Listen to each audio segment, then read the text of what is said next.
Hi, welcome to Mr. Phillips Physics. What can we get started for you today? I'm just joking. We have a good time here in physics, don't we, Mr. Phillips?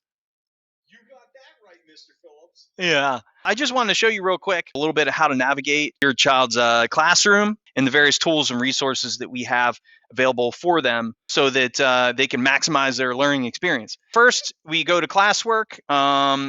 I want to show you a few tools and resources that your son or daughter uses or should be using to help keep them organized. Under classwork, we go to daily check, and under daily check, I have the daily outline.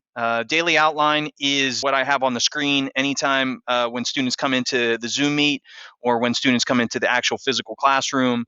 This is a outline of what the students should be doing today to be on pace. Also in here is the timeline. Timeline is just a calendar, essentially, showing what needs to be done each day and by when. Today's the 15th. Students today should have been working on the temperature what if Google Classroom question, and then completing the temperature and energy follow up.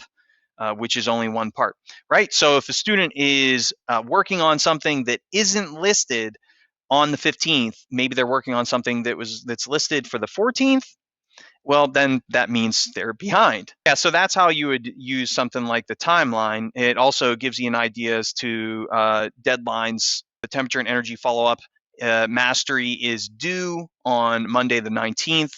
If a student does not actually achieve mastery of the follow-up or even doesn't even get to it by Monday the 19th, that doesn't mean they miss points or they get points taken away.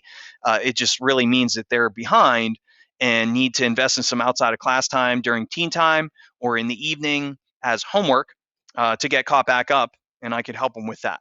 Right?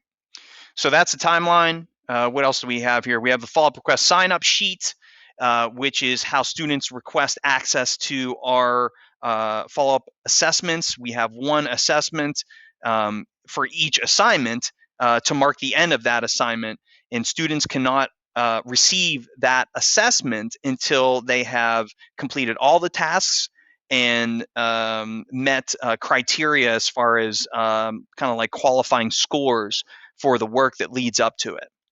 And that is where the centralized location where a student requests follow-up access, and I check their work then based on per their request. And if they need to make some fixes or edits or revisions to their work, I communicate that through the sheet. They then communicate back through the sheet that they've made those corrections and fixes and they're ready for another check and so on. Yeah, just so it centralizes that process. Those are some of the tools and resources students have. Students also have another tool and resource to help them stay organized. There are 12 specific tasks to complete within assignment number 3. So to help them keep track of which ones they have done, which ones they have yet to do, we have the methods of heat transfer, my progress chart. So students make a copy of this, add it to the assignment in classroom, and all it is essentially a checklist to help the students stay organized. So within each assignment, we have various tasks to complete, whether it's completing at first what I call working documents, which are, it could be slides, most often it's a Google Sheet. It could even be an ed puzzle or two.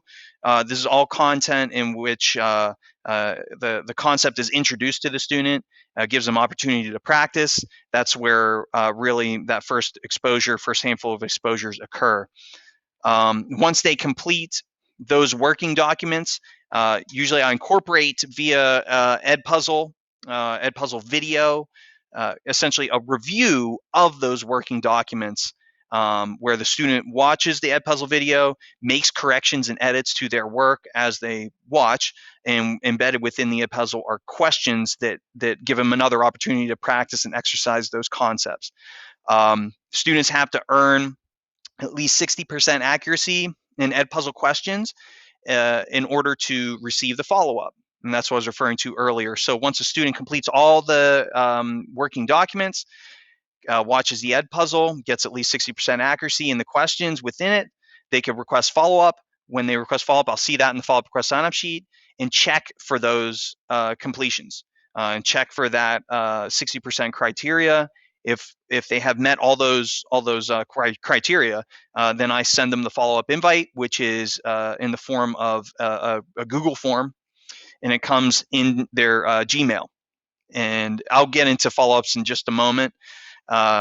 But sometimes it's not a that qualifying the Ed Puzzle. You have to get 60% to qualify for the follow up.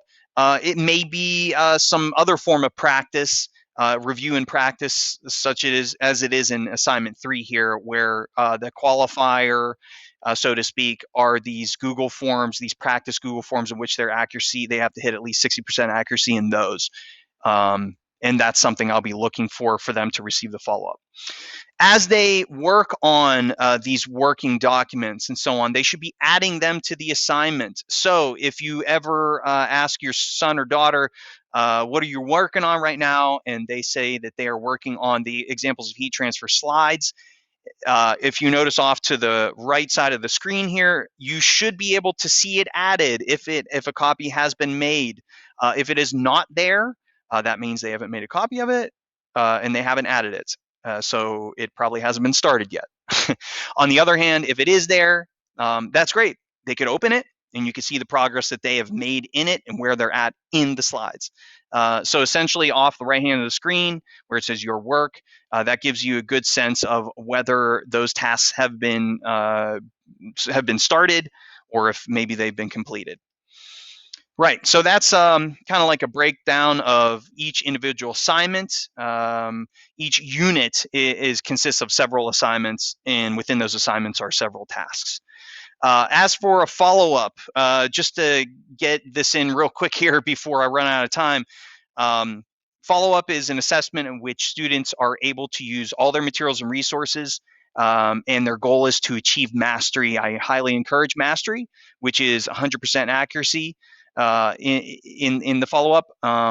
If they don't achieve it, they are required to at least earn a 60% average final score in the follow-up in order for their grade to be recorded. And that average is made of their first attempt, so it puts emphasis on that first attempt and eliminates guesswork, and their best attempt. So I average those two scores, and that average has to be above a 60% for their average final score to be recorded. I continue to remind the students every day to please don't spam the follow-up. All right. So if a student is welcome to ask me for help if they get stuck. Make a few honest attempts. Use your resources, but if you get stuck, stop. Save yourself the time, frustration. Send me a message, and I will help you through. Okay. I I know that's been quick, but I hope that helps. Please, by all means, send me any questions, and yeah, I'd be glad to help clarify and help you help your son or daughter. All right. Thanks.